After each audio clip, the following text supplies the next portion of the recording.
Bakit mahirap ang Pilipinas kahit sagana sa yaman? Maraming nagtatanong, bakit mahirap pa rin ang Pilipinas, gayong sagana naman ito sa mineral, lupa, at yaman? Narito ang 5 dahilan. 1. Katiwalian at maling pamamalakad. Kapag ang mga nasa posisyon inuuna ang sarili kaysa bayan, ang yaman ng bansa hindi napupunta sa tamang proyekto. 2. Mahinang sistema ng hustisya. Kapag may mali, hindi agad napaparusahan, kaya't nauulit-ulit lang. 3. Pansariling interes.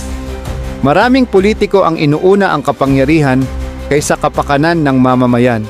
4. Kulang sa suporta sa mga magsasaka at manggagawa. Samantalang sila ang nagbubuhat sa ekonomiya, sila pa ang madalas napapabayaan. 5. Kakulangan sa pagkakaisa. Hangga't hati ang bayan, mahirap magtulungan para sa tunay na pagbabago.